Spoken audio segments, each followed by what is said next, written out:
So it's all to play for still. I think so. Do you want to bet against us?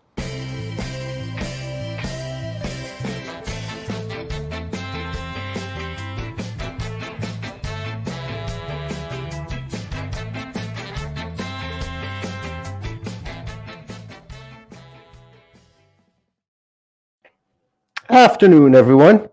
Hope everybody's doing well on this lovely, well, I was going to say it was a sunny morning, but it just bucketed rain outside the window here in Ireland.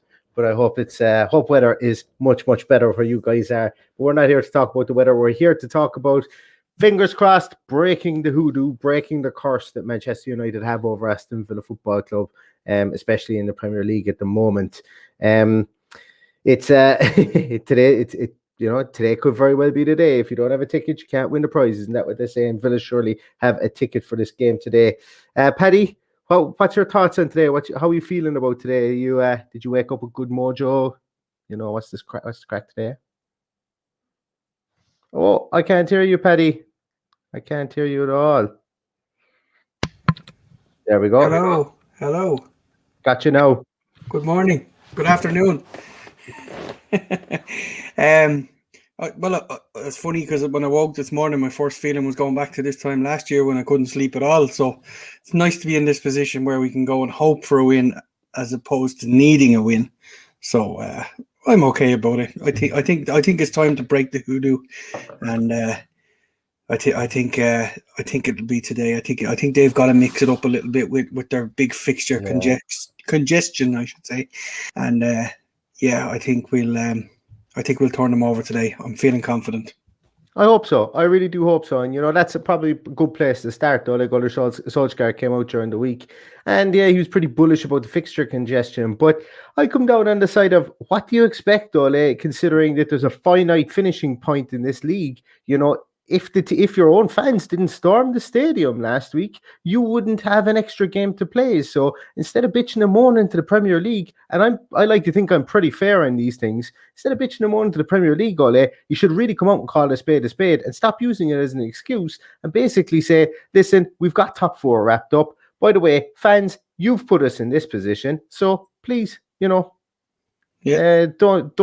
give us grief if we start going and have one or two results that should maybe have gone our way on paper that don't actually go our way in reality, because that's the situation. They're going playing something like Sunday, Tuesday, Thursday, or it's something ridiculous. I think it's an absolutely ridiculous schedule, but it's their own making.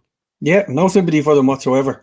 Actually really annoyed at what's happened with Thursday night, because our game is switched from 8 o'clock to 6 o'clock. So, that's completely unfair from our point of view, because that game has been fixed for a couple of weeks and people have arranged their work schedule around it, and now find themselves having to sort out somewhere to watch the game earlier in the day and things like that. And people all around the world are organising their lunch breaks. The guys in America will be having their lunch when this game is on. So I think it's particularly unfair that we had to suffer because of it. And there's been nothing said about any repercussions or anything like that for Manchester United, or, well, I was going to say for Liverpool, but Liverpool are innocent bystanders in this whole thing. They were willing to go and play a game, and so were the United players. But it is what it is, and hopefully stuff like that will come out.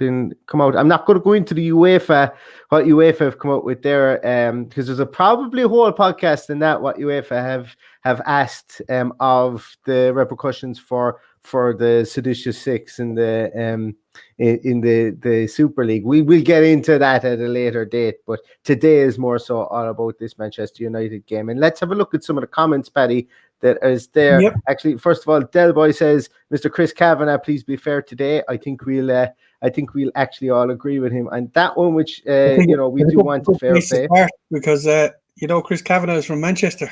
Exactly. And Fran Byrne or Gary has popped up and said there that a quick question for you, Paddy K.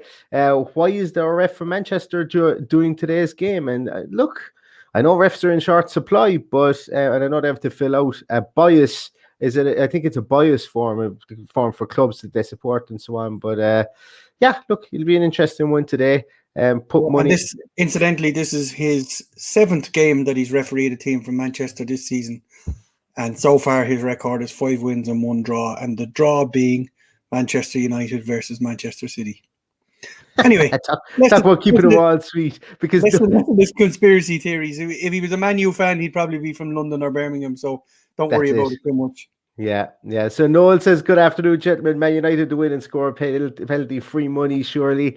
I think that's something we will talk about. We'll see what way it kind of pans out, I think, over the day today. But it is I suppose realistically, I think we're all resigned to the fact that Manchester United will get a penalty today, and we're over an hour away from kickoff. So, I think we're going to need to score 2 goals, Paddy. I think is what I'm thinking to win this game today, because I just can't see Manchester United not getting a penalty. They always seem to. I've seen pictures again of the Bruno Fernandes penalty. I was going to say this time last year, but at this stage of the league, the abridged league last year, and my word, every time I see it, I go, how in the name of Jesus did any referee with a functioning brain cell, never mind a fully functioning brain, decide that, that's a foul? He stamps down on his leg. And look, it is what it is, I suppose, today.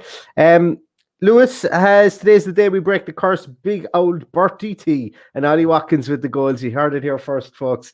Lewis, if that comes true, I think we'll all be absolutely delighted with that. But look, who's to say, as I said at the start, if you don't have a ticket for the raffle, then you can't win the prize. And Villa certainly have a ticket for this raffle today. Brendan said, hope to break the hoodoo today. Also, I think that Barkley can get a goal.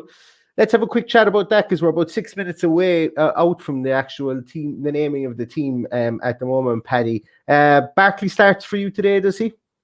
I think so, yeah. I don't think we'll see any changes from the team that started last week. I'm of the old school, which I think Dean is, that you don't change a winning team unless you have to, barring injuries or suspensions or who knows. But I think it's Barkley again. I called it last week. I thought last week was the game for him. And I expected big things from him today. And I expect him to press high. I expect us to start really high and really high paced and a really high press as well. So I'm hoping that we can get ahead early and score a couple of goals and keep them at bay. I think that's the only way we're going to win. Yeah, that's our MO really. Usually when we have won this season, we've got ahead early and we have shown, steel of mental fortitude, I suppose, and really keeping teams out. So if we show up mentally and we show up and we have a good opening 15 to 20 minutes and try and control the game in that period of time, well then, anything can happen, I think, with this Aston Villa team. And as Rob Henry says here, whatever the team picked today, or whatever the result, I'll support the players and hope they make us proud. That's where we are. We're kind of in bonus territory now for the league at the moment. Obviously, being mathematically safe, we've been mathematically safe for a while now. Yeah. Looking to push on towards 50 points for the first time, or for something like the third time in 21 years. It's some statistic like that. I haven't written down here. I'm sure somebody will correct me on that one. But big milestones that Aston Villa can take. And listen, we're not mathematically out of a European spot here either as well. So today means something to Aston Villa Football Club. And not only is it just about breaking the 25 years. Today is the day, as AFC_Tom C says there, it is 25 years in the making. Not only is it about that, but also it's about putting Villa back on the European map, because as we know this week, Villa Park was deemed unsuitable to host the European Cup final, even though there's a fucking European Cup down below in the trophy cabinet, and it was minimal work that it would take to actually host the game if it was to bring it from Istanbul. That what Tom just says there, Villa haven't beaten United in 25 years at Villa Park, and that win came 1 week before the birth of Mr. Jack Grealish. So we haven't beaten Man U at Villa Park in Jack Grealish's lifetime. Crazy stuff. That absolutely that brings things home. And this week marked the 7th anniversary of Jack Grealish making his debut. And as I put up on Facebook, 7 years ago, all our lives changed for the better when Jack Grealish stepped onto the field. And as he said himself, chased around Toure for something like 10 minutes in the field. Yeah. So it was fantastic. Dave Winters was he was on the Holt End in 95. What a day. 95. What was I doing in 1995? I was 10. So I wasn't on the Holt End, unfortunately. I I don't even know. I don't even remember. Was I watching the game? Because at the time I know we didn't have Sky Sports. I was probably eagerly waiting for Match of the Day to come on, or for Match of the Day at 10:30 at night or whatever time it was, because it wasn't on terrestrial TV here. So I'm in the fortunate position now that I can actually see it, and God bless the way that the TV channels are covering stuff. Even though I probably am suffering from football fatigue at the moment, but God bless the way they are doing it, because it's fantastic the way we've all been able to see games during this COVID period as well. Well, I remember about that day. What? I played my last ever competitive game of Gaelic football that day, and we got beaten in the championship semi-final, and I missed the game. So I haven't seen Villa beat Man United at Villa Park in a whole lot longer than that. Oh God. Who did you play Gaelic football for? Whitehall Column Kills in Dublin. Whitehall Column Kills, of course. I should have known. I should have known. My Dublin GA geography isn't what it used to be. So that's why I had to ask. Look at this, Nick. I think we'll all be dancing the hula up and down the doing the conga train up and down the streets of wherever we are. Villa winning a dodgy penalty in Fergie time for Karma today for sure. The Brazilian guys are up already for this, Connor. Morning to you. It's morning for you. Well, it's afternoon for us here. There is pressure on them to stop City winning the league, but they can't. Like, they won't stop with City winning the league, and I think they've resounded, or they know that. All right. Mark Hattersley asks a question here: do we bring in Nakamba for Louise? We've got probably only about 30 seconds till we have the teams. Paddy, talk to me about that there in the interim while I feverishly keep on refreshing Twitter. Yeah, I don't think so. I think it'll stay the way it was last week. For the simple reason, as I said earlier, changing a settled side or a winning side is not Dean Smith's way. So, it'll definitely be Louise for me. But I'd have no problem with either. But I just can't see him changing the winning side. Yeah, I'm of the same opinion, unless there's any knocks or anything, or unless I just can't see him changing it just to change it up for the sake of it. I think we see the same 11 that went out the last day. Probably, I think we might see one or two changes on the bench potentially. I don't know. I couldn't even name what those changes are, and we have. I think we might have. Hit your refresh button there, and my guys, I have a new computer system coming soon, and Jesus, it takes forever to load this stuff up. Will I give the big news?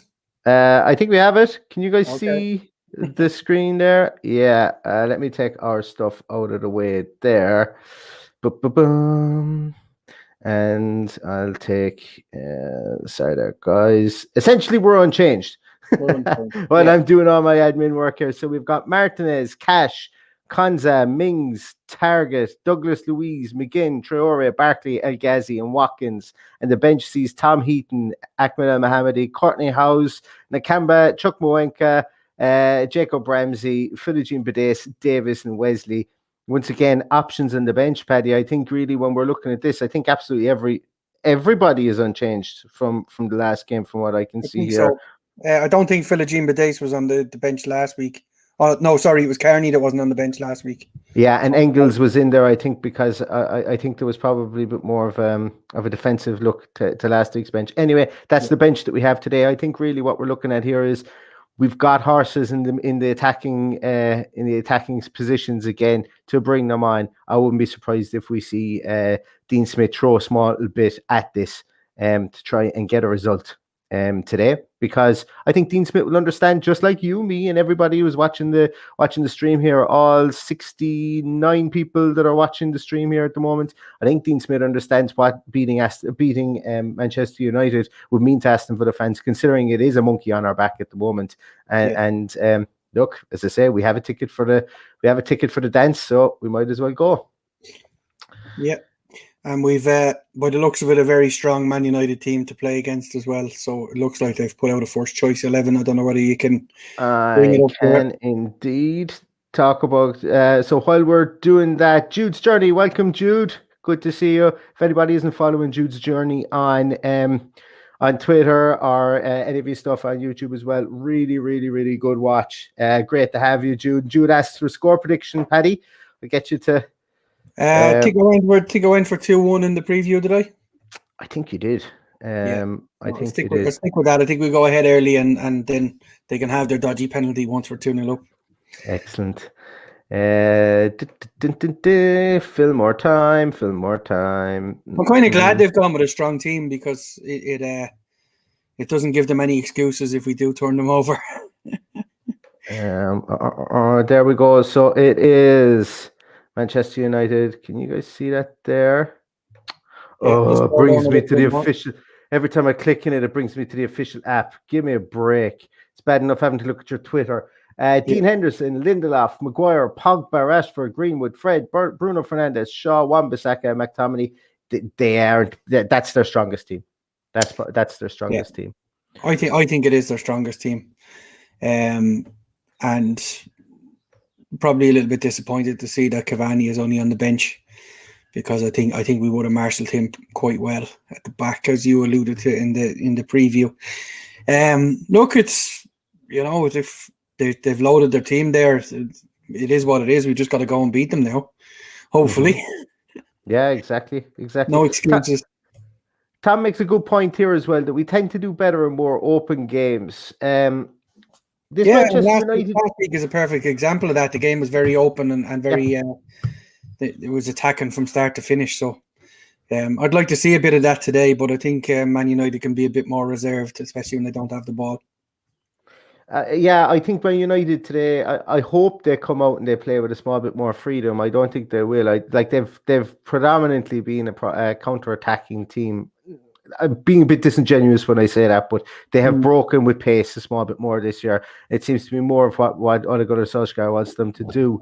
Obviously, they're going to have Fred and McTominay just hold in front of the back four today. Like, they've gone with their two big boys in Maguire and Lindelof in there, and they're starting right and left back as well in Wan-Bissaka and Shaw. So they're going to want to be tight there. But with Greenwood, Rashford, and Bruno Fernandes, and of course Pogba.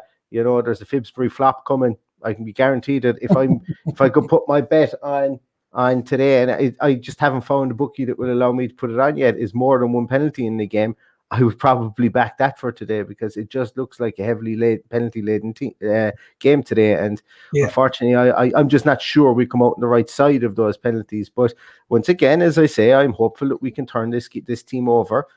They will have in the back of their minds that they're going to need to, that they're going to need to rotate the squad and so on. So whether they come out and empty the tank today and then worry about, rotating later on as the games go on. Maybe they do that, but hey, we've had every time we've come up against that brick wall of a team that's expected to come out and trounce us, we've done pretty okay against them this season.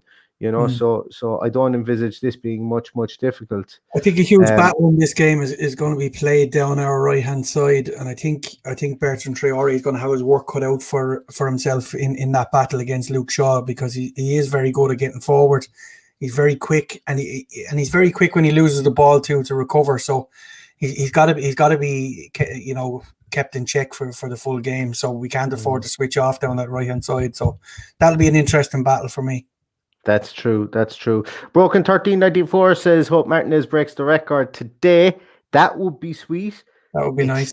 It's a tough order. I personally think we're going to need to score 2 goals plus to win this game today. And I think we can do that. I think we can score 2 goals plus to win this game today. But as I say, if we were to win it and Emi Martinez was to richly deservedly get his record, I think that would be fantastic. Couple of other ones here. Mark Holmes says that everyone deserves to start this week. It's the right team for me. I don't disagree. I think that's absolutely it. And whereas Mark Hattersley thinks it's going to be 2-2. Strangely, I think I'd be very happy with a 2-2, because it would show that we could not only score 2 goals, but it also showed that, I would imagine in this scenario here, it would have been an end-to-end game. We would have been able to go toe-to-toe with Manchester United. They are second in the league, lest we forget. They are second in the league, and they are in a Europa League final. So Ole Gunnar Solskjaer has done super work with them, and they are getting slowly but surely back to to prominence within the English Premier League and within Europe again. So yeah, if we can go 2-2, if we can go toe-to-toe with a team like this, that spells good things in the future for Aston Villa, considering that we couldn't pass water against the big teams last year, when we just barely stayed up. Well, that's it, isn't it? I just like to see two more big scalps. We need to beat Arsenal home and away, to beat Liverpool, to beat Man U, and hopefully beat Chelsea before the season ends would be nice. I just think it'd be a fitting end to, we have staggered a little bit since Christmas, but we've started to show, let's say, flashes of what we can do in the last couple of weeks. So let's go out and go for them today, and hopefully we can bring home the 3 points, because it's long overdue. And I'm kind of glad they have a full team out, because it gives us a good indication of where we're at as well. Exactly. Breaking news. We have some breaking news. Aston Villa will win this game today, because Mr. Kieran O'Callaghan is not betting on Villa today. The Magpie will not be putting his hand when he's joking. Kieran isn't betting on Aston Villa today, so that is a good omen, he says. That reminds me, actually, I have absolutely no idea what my bet for Henry the Brave is going to be today. I might play today's one safe. We'll see. I have no idea. I've completely forgot to look at it beforehand, so I'm open to suggestions in the comments there as well.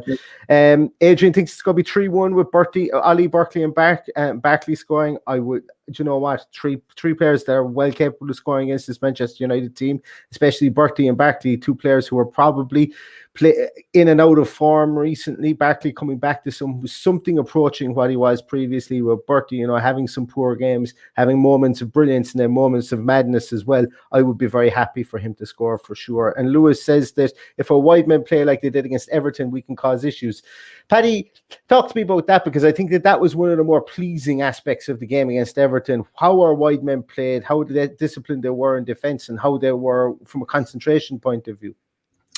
Well, I think that's it.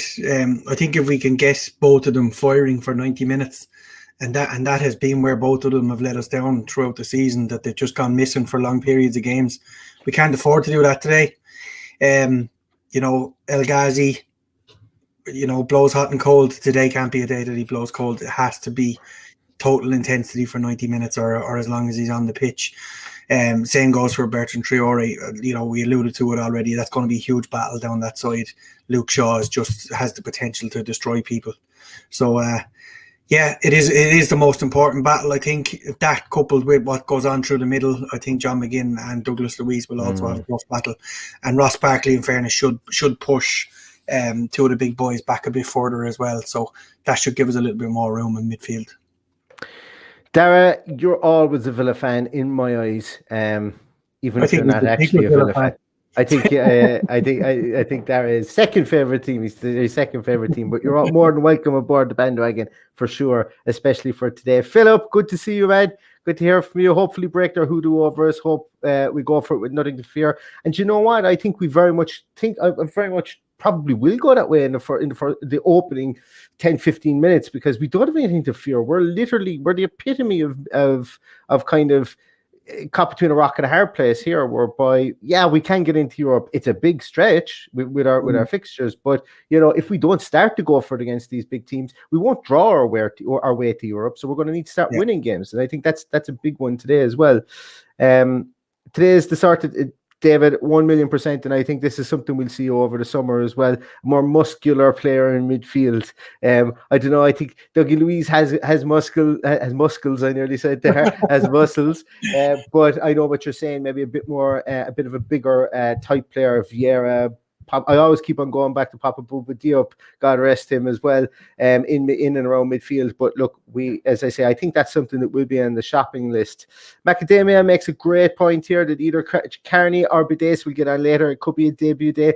What do you think of that, Paddy? We do tend to see that if you're playing against big teams, that managers sometimes do like to spring a debut against these big teams, because not only does it entice a younger player, I suppose, the fact that, hey, listen, I made my debut against Manchester United for Aston Villa, but also I think if maybe if you're looking for something that the other team just has absolutely no idea what somebody's going to do, you could spring a Bidace or you could spring a Carney with 10 minutes to go if you were just looking to maybe change the pace of the game or something. I call it the Graham Fenton effect. Yeah. Yeah. And that could be Carney Chukwuemeka's day today. We could see him coming on for Barkley with 20 minutes to go if Barkley has run the course, and we go back and he's had two decent enough games for us. And if he's tired today, if it does eventually catch up on him, it could be a day for Carney, and I'd love to see Carney get on there and score against Man U. I think that would just make the season. You'd love to see him score against Man U. I just love to see him put Pogba in his hole. That's exactly what I would love to do. I'd love to see Carney just come on and just put Pogba on the ground. That's it. Or that would make win it. a penalty against Pogba by diving. That'd be good. Yeah, that would be nice. That would be nice.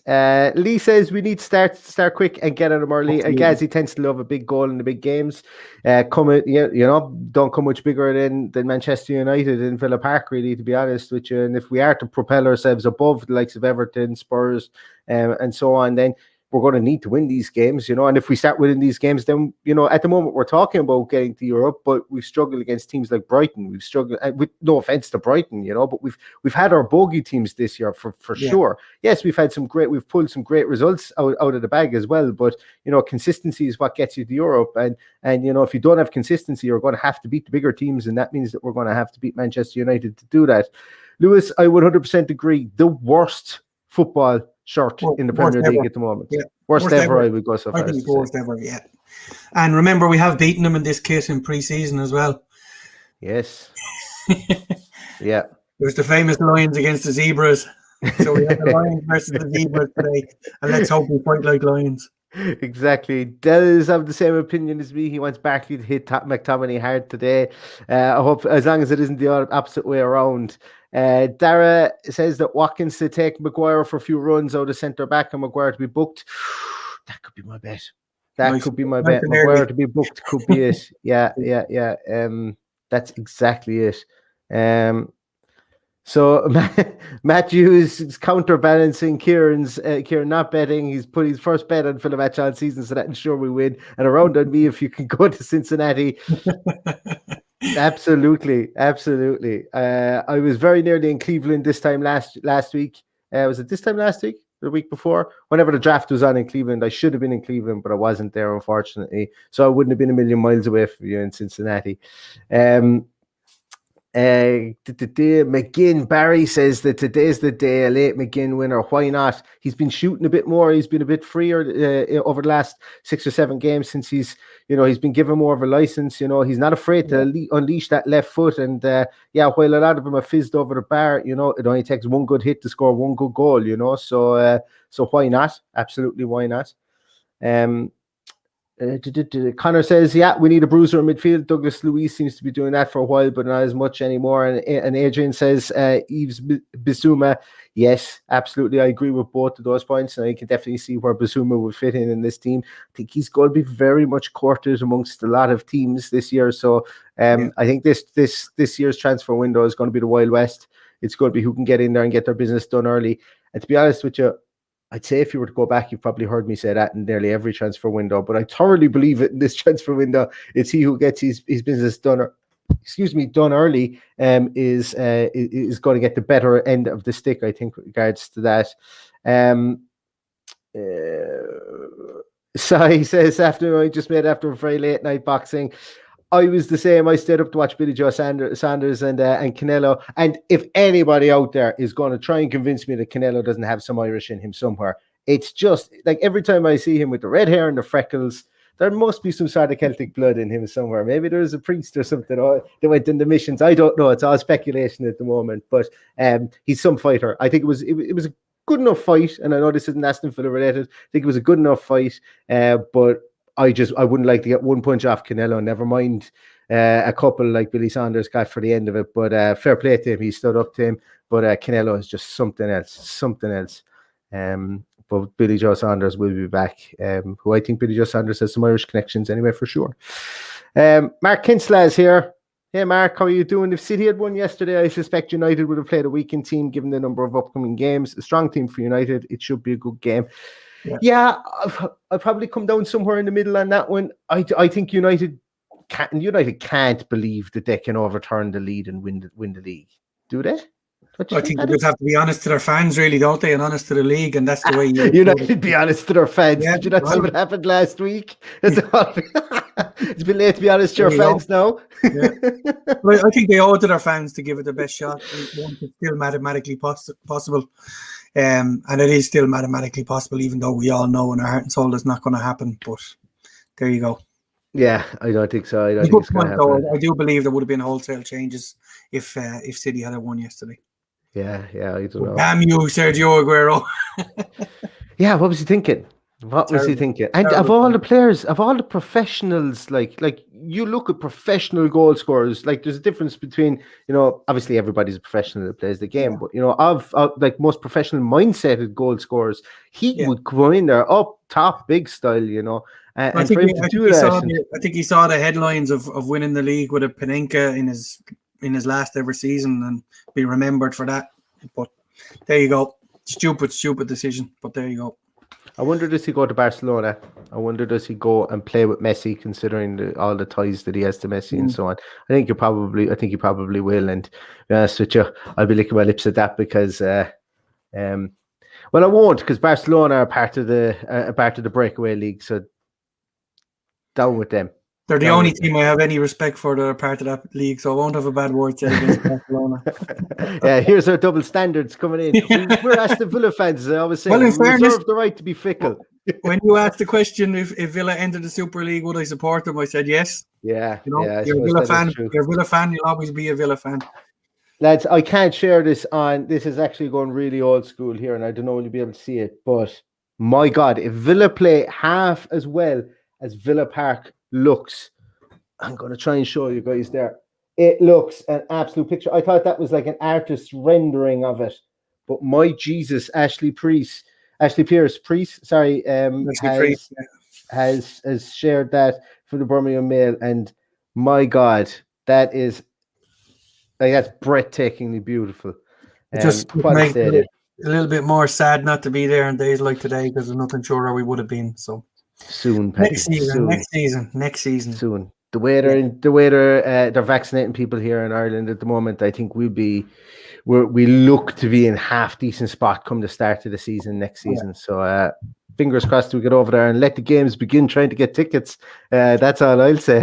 Well, hopefully I'll be renewing my season ticket in the next couple of weeks, and look forward to some brighter days. I went to try and get on the waiting list for the season ticket, and they've even cut the waiting list at the moment. So I don't know will I ever get it. So I could be on the hawk for tickets if anybody wants for tickets for games next year. But look, the best thing about it is we were very much in danger of maybe not seeing Premier League football this time last year. We're very much in danger of not seeing Premier League football back in Villa Park for quite a period of time. But we will, and when we get there next year, we will have Premier League football and hopefully we'll have more great players to cheer on. So, Paddy, you said you're going to go 2-1 Aston Villa. I think I went 1-1 all draw. I'm seeing the teams. I think I'm happy enough to counterbalance your optimism with the 1-1 draw. I will be the first person to take off the top and do a Klinsmann down the back garden if Villa end up winning this game. And no, I won't video it and put it up on Twitter, because our back garden is like the ground in our back garden is like a rock. So I'd probably break all my ribs trying to do a Klinsmann on it. It's a figure of speech. But as I say, look, we're nearly at kickoff time. It's another 40 minutes away to kick off. Before we go, I think it would be remiss if we didn't mention that the Aston Villa women's team are also playing today at 2:30. It's a bit of a shame that there's a clash in the two games because Aston Villa they're in a relegation battle today as well, the women's team. If they win this, they are playing Arsenal. So win or draw against Arsenal will keep them up based on goal difference. And Bristol are playing Brighton. I think there's 20 goals in the difference. So Bristol would have to beat Brighton by 20 goals or more. The scenario today is that Bristol and Manchester and Aston Villa win today, and Birmingham City are relegated, and we'll have a double party later on. Oh Jesus! Birmingham City relegated and Aston Villa beating Man United. I think that would be a good day. Absolutely. There's your bet. There's your bet. There's my bet. Yeah, actually, before we do finish, my bet today will be Harry Maguire to be booked at any time. I don't know what it pays. It probably will be only a small little bit, but to say every little helps for Henry the Brave. So if any of you guys haven't seen that, please get on it and please give him a shout. And if you can, even if you can only just share it on Twitter, just make people aware of the cause. That's worth its weight in gold as well. So we've nattered on for 37 minutes and 17, 18, 19 seconds. At one stage, we had the bones of 80 people there. We're getting closer to the 100 viewers mark, and I know we're going to get there soon. Guys, get settled in front of the TVs. Get your beverages of choice, whether it be alcoholic or non-alcoholic. Sit down with your kids if they're there as well, and start singing Aston Villa songs in front of the TV. Make it a day out. Even though you're not going outside, and let's hope for a win in Villa Park first in 25 years. But we're going to leave it there, guys, and we will be back afterwards with a post-game show as well. And all that's really left to say, guys, is up the Villa. Up the Villa. And I did it again. I need to shut up. Where is my outro? There it is. Bang.